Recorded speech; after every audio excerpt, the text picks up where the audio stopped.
What's up? Hope everybody's doing well. I am Barron. This is my vlog and my 83 Ranger. And for anybody that has watched any of my videos about this truck, know that I had a very massive issue with it. And that was that it had a rough idle. So number one, when I cranked it up, it wouldn't stay running. So that was number two. And number three was that it would shut off. So it would rough idle so bad that it would shut off. And so this is an update. Now, what I had to do to mine does not mean it's going to work on yours, because you got to keep in mind this is 83 Ranger with a 95 motor and transmission in it. And so there's a lot of differences between what I've got and what you may have. So my problem was that the evap line, I don't know really what it's called. It goes from the charcoal canister to the fuel tank. That was cut. So the line that runs from the fuel tank to the charcoal canister is longer in the 95 Ranger than it is in the 83 Ranger.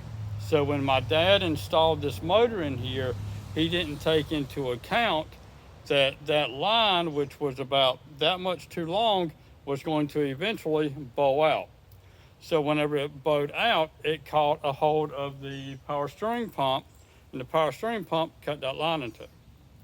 So this happened about 5 to 8 years ago. And so that is about around the time that I started having problems with the truck.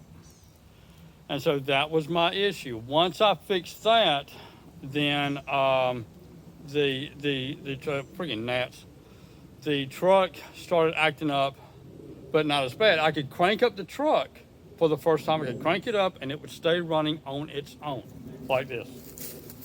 And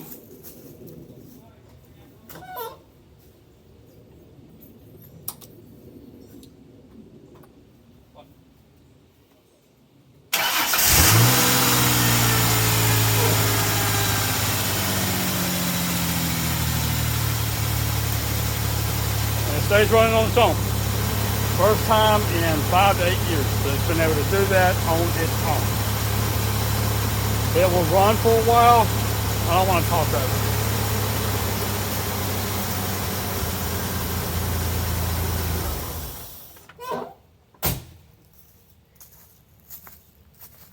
it. Okay, it will run for a while, and then it would go pop, pop, pop, pop, pop, pop, pop, pop, pop, pop, pop, pop, pop, and then it'd come back up again.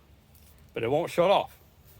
So, okay, so what I did next was that I never noticed this out of the entire time that I've had this truck, and how many times I've been up underneath it, I never noticed that there was a fuel filter on the rail up underneath the driver's side door. I only knew about the fuel filter inside of the gas tank.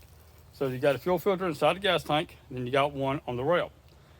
So I took that one off, and I had to go and get a special tool for it from Harbor Freight, and to get that off, and then to put the new one back on, y'all. Make sure you get the right one. The first one I got was the wrong one, and I had to cut it off. And so anyway, I took it off, and when I took it off, I kid you not, when I turned that thing on the side and let all the fuel come out of it, you had clear fuel, and then you have black fuel, and then you had sludge. I kid you not, it was sludge. It was thick sludge coming out of that fuel filter. Okay, so got that replaced. So I got I'll show the evap line or whatever it's called. I'll show that in a minute. So I fixed that, and then I replaced the fuel filter. I went ahead and got a brand new fuel pump assembly, the whole assembly that goes inside of a 85 Ranger, because 83 Ranger, 85 or 86, 85 gas tank, 95 motor and transmission. It's a Frankenstein truck. So I got the new fuel pump assembly for that, and the thing's about that big. I knew I had one laying around. That's what it looks like. So it sits in yonder like so. So the gas tank is deeper. The gas tank is deeper on the front. This is the back or this is the middle. This goes towards the front. So the gas tank does like this right here, like that. And so this right here is my fuel pump assembly. And I always like to try to keep one of them around so that I can always reference it or show people what I've got in it if anybody ever questions me about it. But anyway, so let's go ahead and take a look at what I did. Now we can look at the daggone truck. Okay, so, all right, so you see that little bitty purple thing right there? That right there is that evap line or whatever it's called coming in from the charcoal canister, which is right here.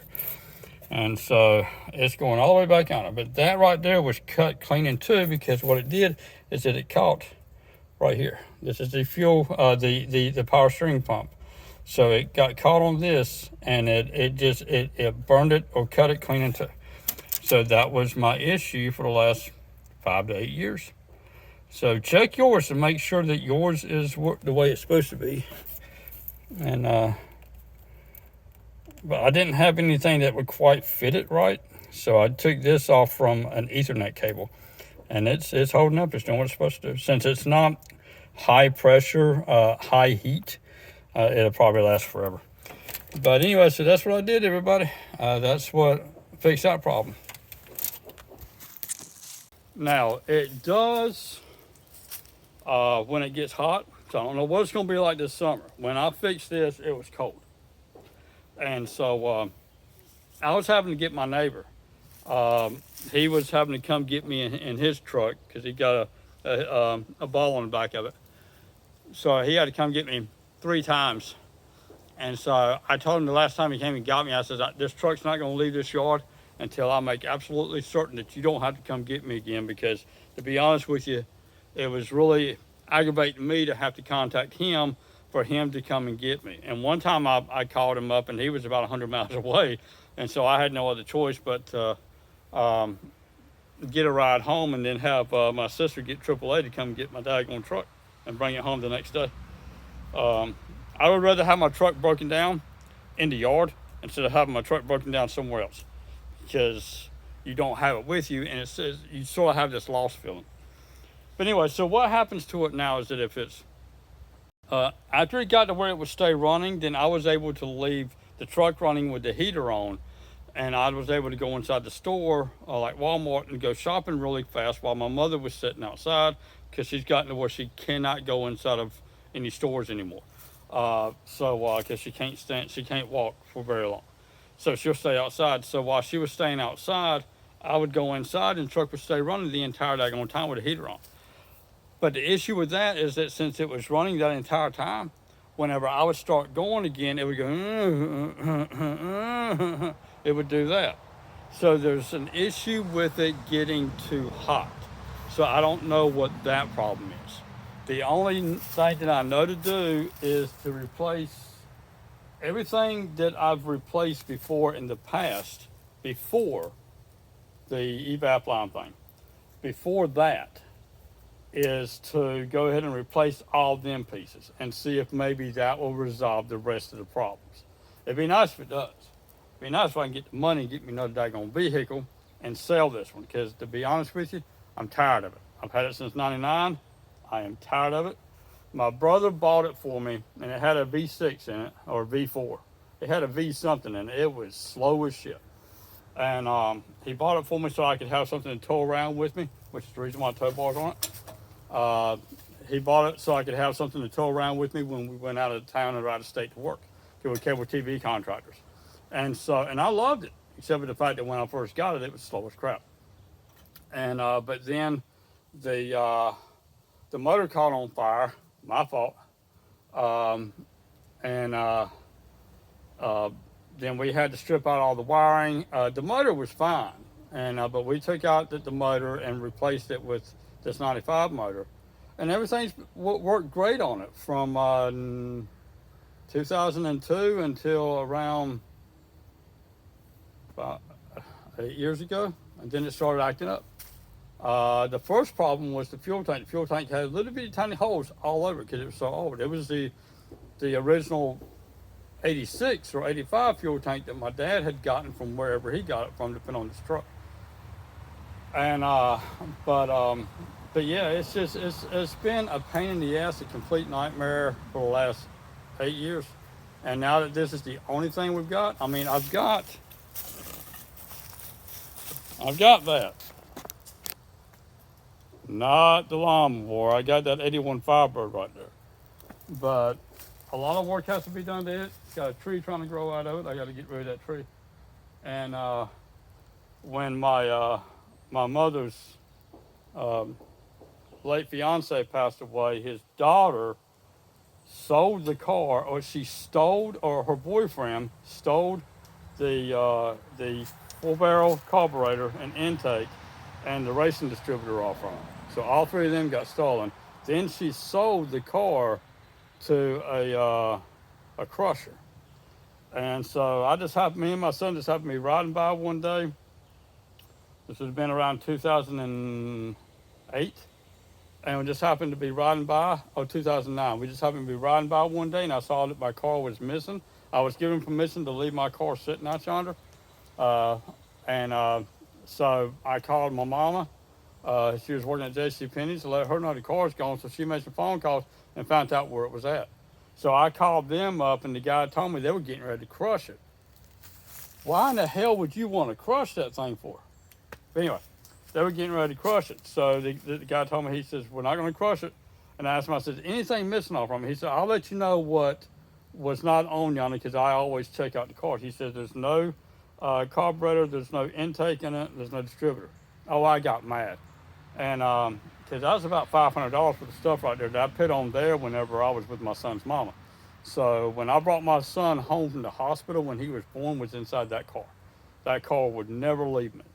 My son left me, unfortunately, October the 12th of 23, but I'm never gonna get rid of that car. Crap. But anyway, so I went and I got it. It cost me $250 to get my car back. They only paid $75 to the daggone drug head daughter of my mother's late fiance. So don't trust people. They will stab you in the friggin' back. But anyway, so back to this. Like I said, the only thing I know to do now is to replace this and that. And I'm hoping that could possibly be it. Now, I can't remember what that's called, and I can't remember what that's called. But I'll get it done eventually.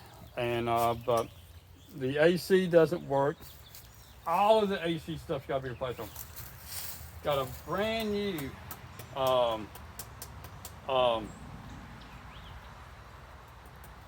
AC compressor, brand spanking new. And no, sorry, compressor right here. That's the alternator. That's a brand new alternator. I got a brand new compressor here. It's only 1.5 years old. It only worked until it friggin' went out of warranty, and then it stopped working. But the reason why it stopped working was because I had leaks all over the place. Everything was leaking.